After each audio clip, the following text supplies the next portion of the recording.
जगत में प्रत्येक व्यक्ति को किसी ना किसी प्रकार की निर्बलता अवश्य होती।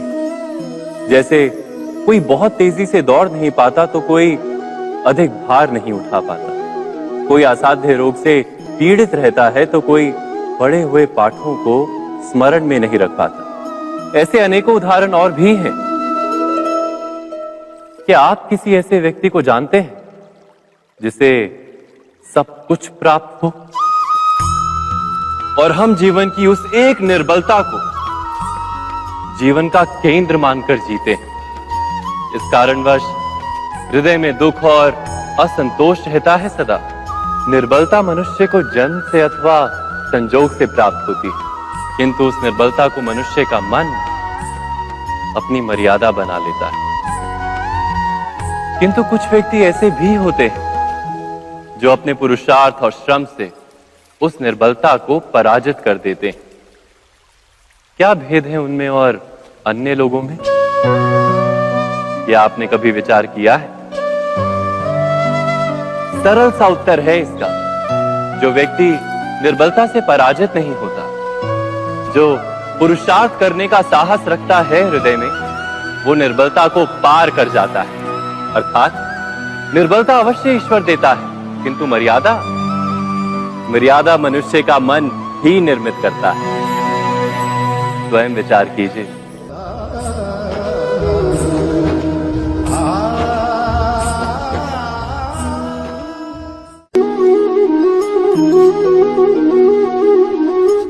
भविष्य का दूसरा नाम है संघर्ष।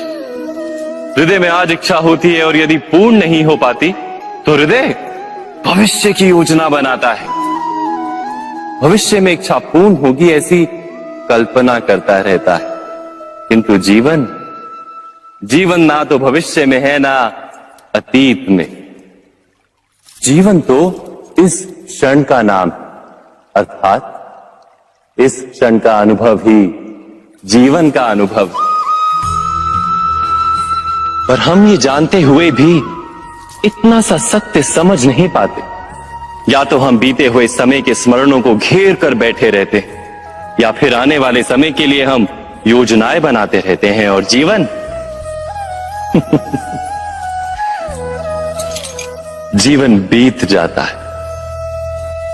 एक सत्य यदि हम हृदय में उतार लें कि ना हम भविष्य देख सकते हैं, ना ही भविष्य निर्मित कर सकते हैं, हम तो केवल धैर्य और साहस के साथ भविष्य को आलिंगन दे सकते हैं, स्वागत कर सकते हैं भविष्य का।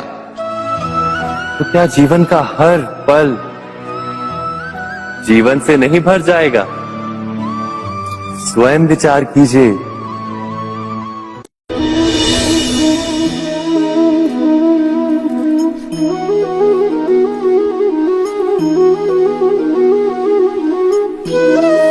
ज्ञान प्राप्ति सदा ही समर्पण से होती है, ये हम सब जानते हैं। किंतु समर्पण का वास्तविक महत्व क्या है? क्या हमने कभी विचार किया? मनुष्य का मन सदा ही ज्ञान प्राप्ति में विभिन्न बाधाओं को उत्पन्न करता है। कभी किसी अन्य विद्यार्थी से ईर्ष्या हो जाती है, कभी पढ़ाए हुए पाठों पर संदेह जन्मता है और कभी गुरु द्वारा दिया गया दंड मन को अहंकार से भर देता है। नहीं, क्या ऐसा नहीं होता?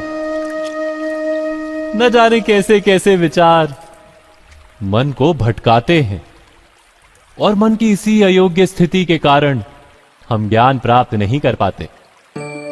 मन की योग्य स्थिति केवल समर्पण से निर्मित होती है। समर्पण मनुष्य के अहंकार का नाश करता है, ईर्ष्या, महत्वाकांक्षा आदि भावनाओं को दूर कर हृदय को शांत करता है और मन को एकाग्र करता है।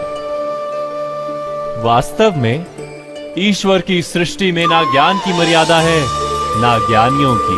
गुरु दत्तात्रेय ने तो गाय और श्वान से भी ज्ञान प्राप्त कर लिया था।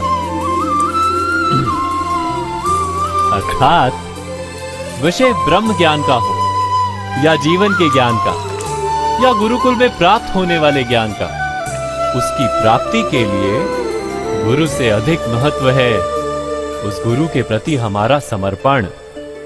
क्या ये सत्य नहीं?